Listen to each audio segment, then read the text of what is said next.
इस वीडियो में हम मार्जिन और पैडिंग के साथ काम करना सीखेंगे। सबसे पहले ये देखते हैं कि मार्जिन और पैडिंग क्या होते हैं। पहले हम मार्जिन को अप्लाई करते हैं। मेरे पास ये एक H1 है और नीचे एक H2, दो हेडिंग्स है मेरे पास H1 और H2। दोनों को वैसे मैं अलग अलग कर लेता हूँ, कलर अलग अलग दे देता हूँ। इसका कलर रेड और H2 का कलर ग्रीन। अगर इसकी आउटपुट देखूँ तो ये आपके सामने दो हेडिंग्स आ रही हैं जिनका कलर डिफरेंट है। तो इनके दरमियान में थोड़ा सा गैप आपको शो हो रहा होगा। हम ये गैप बढ़ाना चाहते हैं। ये दो तरीक़ों से बढ़ेगा।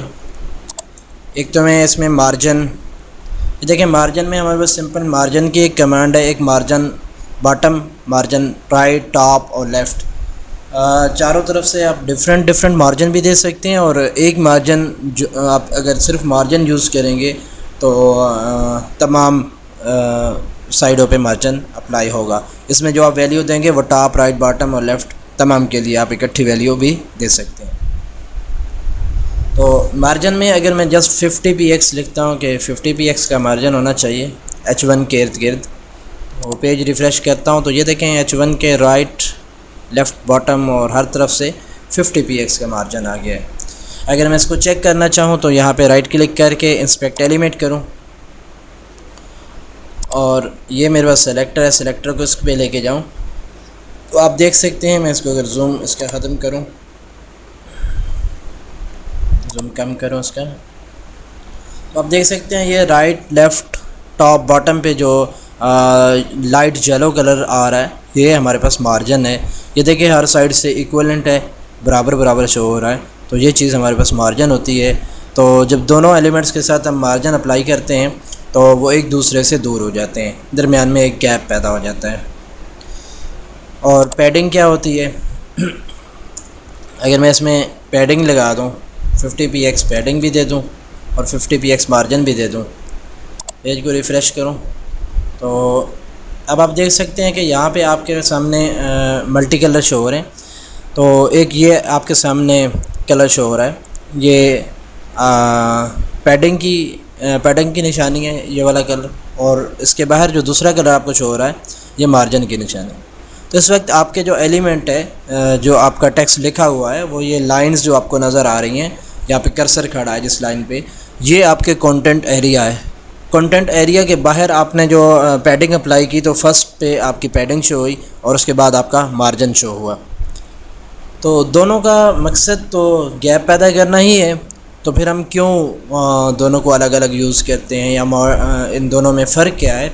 हम पहले नीचे वाले एलिमेंट जो है इसको भी मार्जिन और पैडिंग लगाते हैं और ऊपर वाले को भी, फिर हम देखते हैं कि दोनों में डिफरेंस क्या है, कहाँ पे मार्जिन यूज़ करना चाहिए और कहाँ पे पैडिंग यूज़ करनी चाहिए। इसके लिए मैं पहले तो ये मार्जिन और पैडिंग दोनों की ख़त्म कर देता हूँ और दोनों को एक बॉर्डर लगाता हूँ, 2px सॉलिड सिल्वर, और यही बॉर्डर में नीचे वाले पे भी अप्लाई करता हूँ। पेज को रिफ़्रेश करता हूँ तो आप देख सकते हैं कि दोनों के गिर्द एक लाइन डिस्प्ले हो गई है जो कि हमारे पास बॉर्डर है। अभी अगर मैं बॉर्डर यूज़ ना करूँ, बॉर्डर के बजाय मैं एक बैकग्राउंड कलर यूज़ कर लूँ, या बॉर्डर भी रहने दूँ और साथ में बैकग्राउंड कलर यूज़ कर लूँ, बैकग्राउंड कलर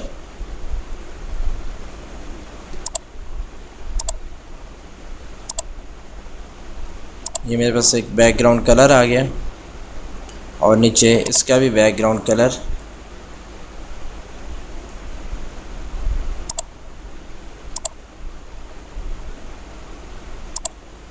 वो ग्रीन है, तो उसमें मैं ये लाइट सा कलर येलो कलर यूज़ कर लेता हूँ। सेव किया और पेज रिफ़्रेश किया तो अब देख सकते हैं कि दोनों के डिफरेंट हमारे सामने बैकग्राउंड कलर्स और डिफरेंट कलर्स शो हो रहे हैं और बॉर्डर दोनों का सेम है। तो दोनों के बीच में जो गैप हमें शो हो रहा है इस वक्त, ये हमारे पास मार्जिन है।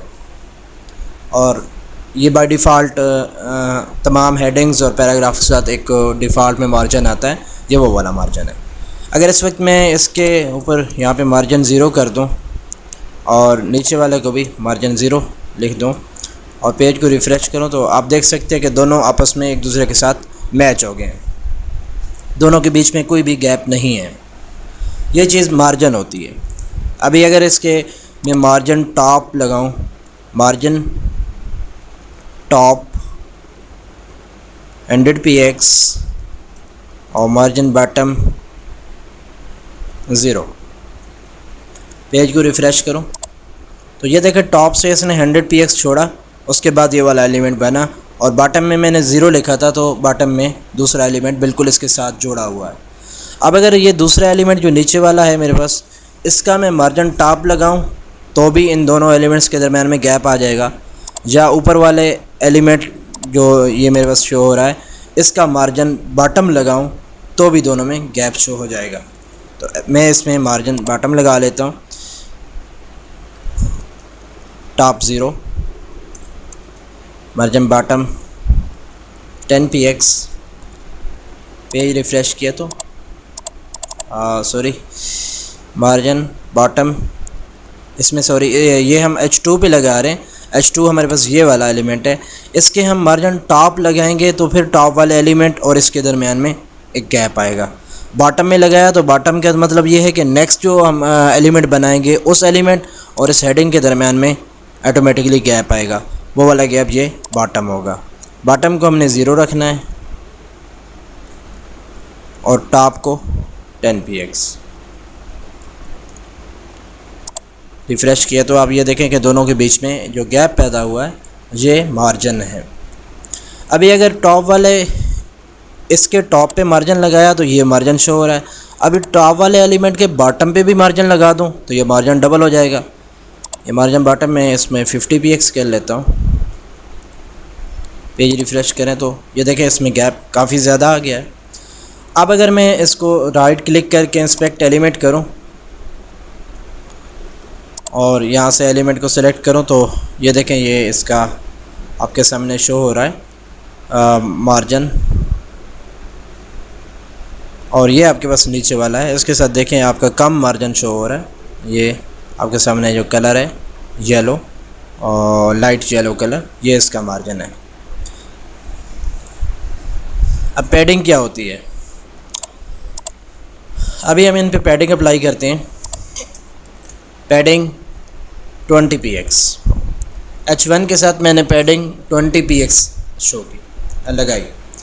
तो ये वाली जो पैडिंग मैंने यूज़ की ये एक्चुअली आपका जो बॉर्डर है और आपका जो कंटेंट एरिया है, जहाँ ये आपका बैकग्राउंड कलर जो है ये कंटेंट एरिया के बैक पे ही डिस्प्ले होता है। तो कंटेंट एरिया और आपका ये जो बॉर्डर आ रहा है इनके दरमियान में गैप पैदा करने के लिए हम पैडिंग यूज़ करते हैं। और अगर हमने मार्जिन यूज़ करना है तो उसका मतलब ये है कि कंटेंट एरिया नहीं बल्कि आपके साथ ये बॉर्डर है, बॉर्डर के बाहर जो गैप पैदा हो रहा है वो मार्जिन है। अभी इसको रिफ़्रेश करें तो ये देखें कि आपका बॉर्डर जो है वो बड़ा हो गया है और आपके एलिमेंट के इंटरनल जो है वो साइज़ वो इंक्रीज़ हुआ है। आपके टेक्स्ट और बॉर्डर के दरमियान में जो गैप आया है ये चीज़ पैडिंग कहलाती है। पैडिंग जो बैकग्राउंड में कोई भी इमेज लगा हो या बैकग्राउंड कलर लगा हुआ हो तो उसको साथ लेके जाती है। आप ये देख सकते हैं कि ये वाला एलिमेंट जो नीचे शो हो रहा है इन दोनों के बीच में यहाँ पे मार्जिन है और इन दोनों के बीच में यहाँ पे ये वाली पैडिंग है। हमारे पास कुछ इमेजेस हैं, आइए उनको देखते हैं। यहाँ पे अपने ही वेब पेज पे शो करवाते हैं और उनसे देखते हैं कि हमने बॉक्स मॉडल जो CSS की ये प्रॉपर्टीज़ हैं मार्जिन, पैडिंग और बॉर्डर वगैरह, तो इन्हें हम कहते हैं बॉक्स मॉडल। तो बॉक्स मॉडल की प्रॉपर्टीज़ देखने के लिए मैं इमेजेस के फोल्डर में जाऊंगा और वहाँ मेरे पास बॉक्स मॉडल 0.png,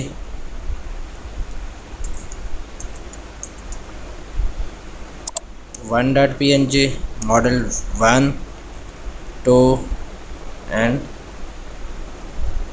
3, ये मेरे पास 4 इमेजेस हैं जिनमें आप हमने वजाहत की है कि मार्जिन, पैडिंग और आउटलाइन, बॉर्डर वगैरह किस तरह शो होते हैं। इन तमाम को मैं एक क्लास देता हूँ CSS की class box model BM class दे देता हूँ, क्लास बॉक्स मॉडल,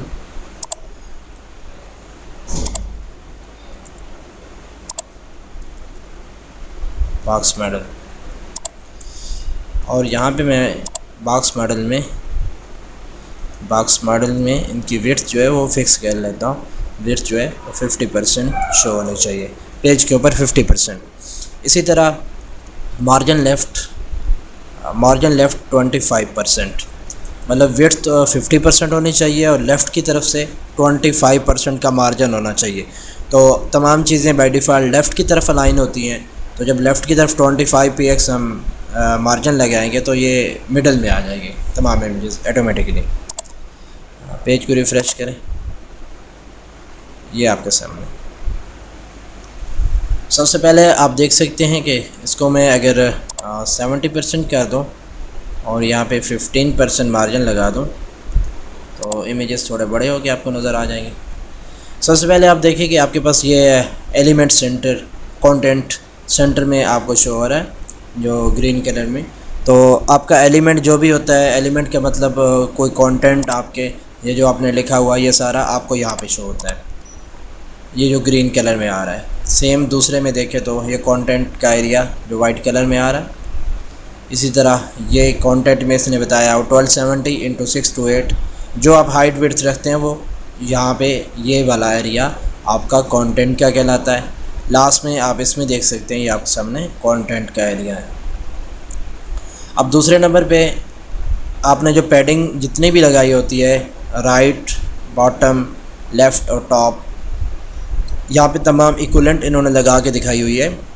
आप कम या ज़्यादा लगा सकते हैं, तो सारी पैडिंग आपकी यहाँ पे शो होती है। दूसरे पिक्चर में अगर आप देखना चाहें तो ये देखिए पैडिंग टॉप, लेफ़्ट, राइट और बॉटम सेम। आप तीसरे में देखें तो ये वाला एरिया पैडिंग का है और चौथे में देखें तो ये एरिया आपके पास पैडिंग का है। पैडिंग के बाद आपने बॉर्डर यूज़ किया तो ये आपके सामने पैडिंग के बाद जो एरिया डिस्प्ले हो रहा है वो बॉर्डर का है। हाँ, एक बात याद रखने की है कि एलिमेंट का जो एलिमेंट हमारे पास मौजूद होगा, जो भी कंटेंट मौजूद होंगे जिनके साथ हमने पैडिंग अप्लाई की है, तो जो इनका बैकग्राउंड कलर होगा या बैकग्राउंड में कोई इमेज वगैरह जो भी हमने नेक्स्ट यूज़ करना है वो अगर होगा तो पैडिंग के एरिया में भी वही इमेज और वही बैकग्राउंड कलर डिस्प्ले होंगे। नीचे आप आएँ इसमें तो पैडिंग के बाद आपका बॉर्डर है, चारों तरफ से आप बॉर्डर लगा सकते हैं। जो आपने लगाया होगा तो बॉर्डर शो होगा। यहाँ भी आपको दिखा रहा है कि बॉर्डर है और यहाँ पे भी आपको बॉर्डर शो कर रहा है। बॉर्डर के बाद हमने आउटलाइन पढ़ी थी। अगर हम आउटलाइन यूज़ करते हैं तो बॉर्डर के बाद आउटलाइन हमें शो होगी यहाँ पे, जैसे कि इस लास्ट वाले इमेज में आउटलाइन शो हो रही है, बाकी इमेजेस में आउटलाइन को नहीं दिखाया गया। आउटलाइन के बाद जो सबसे लास्ट वाला पोर्शन है वो मार्जिन का है। ये ट्रांसपेरेंट बैकग्राउंड होता है इसका, यानी कि इसमें डिव्स या कोई भी HTML का एलिमेंट है जो हमने यहाँ पे यूज़ किया है उसका कोई कलर या बैकग्राउंड कलर वो इस मार्जिन वाली एरिया में डिस्प्ले नहीं होता। तो मार्जिन ट्रांसपेरेंट होता है। हाँ, अगर जो हम एलिमेंट बना रहे हैं वो किसी ख़ास एरिया में है और उस एरिया का अपना कलर बैकग्राउंड कलर है तो वो अलग बात है, लेकिन इस एलिमेंट के साथ जो हमारा मार्जिन शो हो रहा है ये ट्रांसपेरेंट होगा और इसके बैक पे जो भी कलर आ रहा होगा ये उसी कलर को दिखाएगा, इसका अपना कोई कलर नहीं होगा। यहाँ भी आप देख सकते हैं ये मार्जिन जो है वो सबसे आउटर जो आपके पास लेयर आ रही है ये मार्जिन की है। इसी तरह इस इमेज में भी देखें और ये लास्ट में हमारे पास ये वाला इमेज है, यहाँ मार्जिन शो किया गया है कि आप जो भी मार्जिन लगाएंगे टॉप, राइट, बॉटम, लेफ़्ट हर तरफ से अलग अलग लगा सकते हैं। यहाँ पे आपको मार्जिन शो होगा। नेक्स्ट लेक्चर में हमने HTML टेबल और लिस्ट उन पे CSS का स्टाइल अप्लाई करके देखना है कि हमारे पास लिस्ट और टेबल को हमने CSS के ज़रिए कैसे अट्रैक्टिव बनाना है। तो आइए नेक्स्ट लेक्चर की तरफ चलते हैं।